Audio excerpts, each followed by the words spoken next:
Lisa Macy. Good morning, everyone. Today we have our school board candidates, and we'll start and give them each 1 minute introduction, since we have many of them. 1 minute to introduce themselves, and when you introduce yourself, if you could please stand, and then we're going to ask questions, and we'll have 1 minute each to respond. Be with you. I'm Jenny Pryor-Brown. I'm running for School Board District 4, which is the coastal district. I'm fourth generation West Palm Beach. I'm a graduate of our public schools. I am a lawyer. I'm a mom of 5-year-old twins. We'll begin kindergarten in the fall. And I am passionate about quality education. I think I've got the right combination of skills and passion for quality education to be an effective school board leader on day one. And we need good leadership. Although I've only been a mom for 5 years, I've been a child advocate my entire adult life. I started as a school teacher, as a lawyer, both in private practice and as a prosecutor. I did work that impacted children, and now in our community, I serve on the board of the Children's Home Society. I chair the Legislative Advocacy Committee, where I've traveled to Tallahassee to advocate on behalf of our kids. And I mentor. I'm a mentor for a little girl, helping her believe in herself so she doesn't become the kind of child victim I had to fight for as a prosecutor. As a lawyer, I'm a litigator, and I was a prosecutor with the Department of Justice for 11 years. I've developed skills I can bring to bear on the school board. I am an investigator, a negotiator, and advocate. As an Associate Deputy Attorney General in Washington, D.C. for Janet Reno 10 years ago, I worked on developing and implementing policy, national policy. I've tried all kinds of federal cases, large-scale economic frauds, public corruption cases, crimes against children, child prostitution, child kidnapping, child slavery, child abuse. I've tried them all because I believe in kids, I believe in education. This is important stuff. I'm not just from this community. I believe in this community, and I want to make this community better by making our schools better. Thank you. What are the two biggest problems facing the Palm Beach County school system?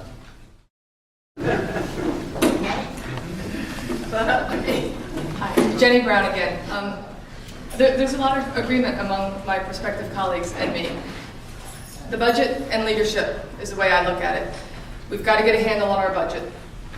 It is our biggest challenge. Until we do, we're not going to be able to tackle the business of our school district of educating kids. Teachers need to be paid better. We've got to get the money out of the bureaucracy and into the classroom.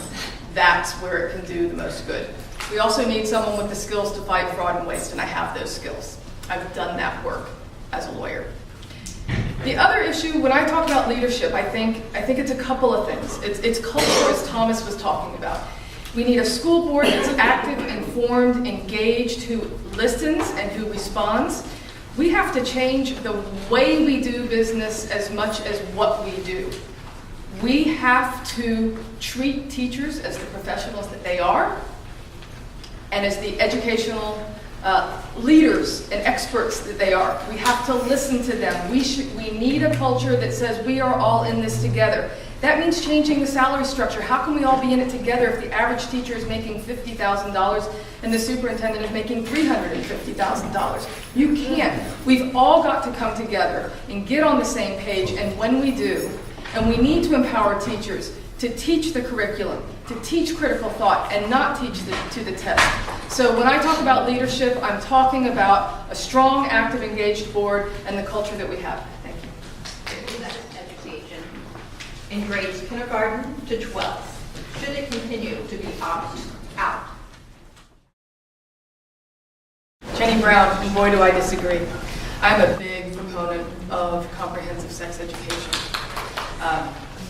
I taught sex ed when I was a 7th grade life science teacher, and through my work at the Children's Home Society, I've come to see the life that children of teenage, unwed mothers who didn't plan the pregnancy are left to. It is frightening. That said, we have to involve parents in the decision. So I do support the opt-out, but what we need to do is better communicate with parents. Parents need to not feel threatened by it. You all went through this last year. You know, the only other time board meetings have been that contentious when comprehensive sex ed came up. So it is a very sensitive issue, and that's why we need good communication with our parents. Boca High School has a women's study program. What, if anything, would you do to encourage programs like it in any other schools? I also didn't know about the women's program at Boca High School. I hope to learn more about it. It's great that we have a program out there for women's studies. Women are still making 71 cents on the dollar to men. There is still a glass ceiling. You know, the little girl who I mentor, her mom is fabulous, because even though I've got more time and more resources to spend quality time with Nani, she says, no, I want her with a strong woman.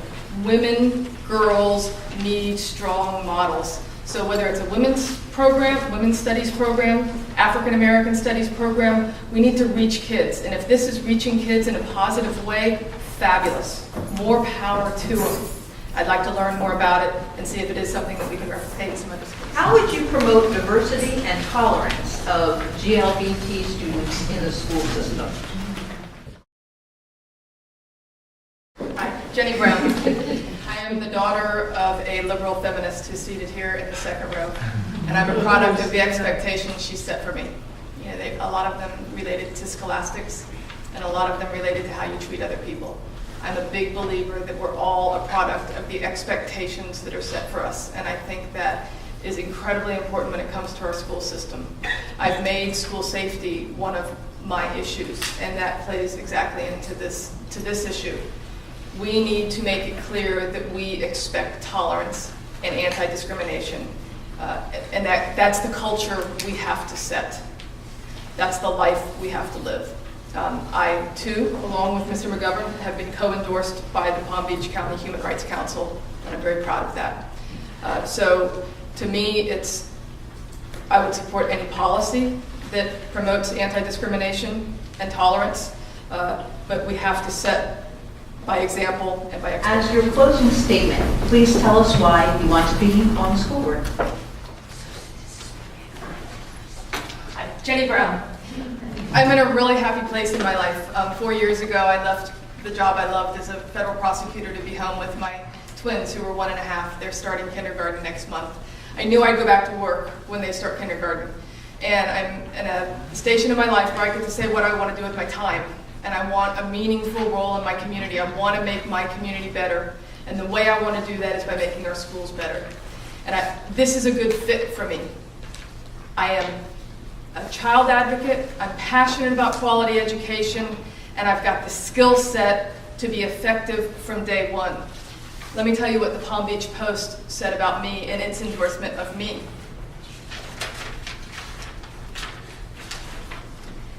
Ms. Brown in District 4 brings an attitude that promises to be aggressive in questioning, but also informed and constructive. Others can bring more experience to the board. Ms. Brown can bring more improvement to the district. It's not just the Palm Beach Post. I've been endorsed by BizPAC, by the Boca Chamber, by Voters Alliance, by the Palm Beach Human Rights Council, by the principals, SEIU, AFL-CIO, and others. Thank you. Candidates, and best of luck with your campaigns. Let's give them all a round.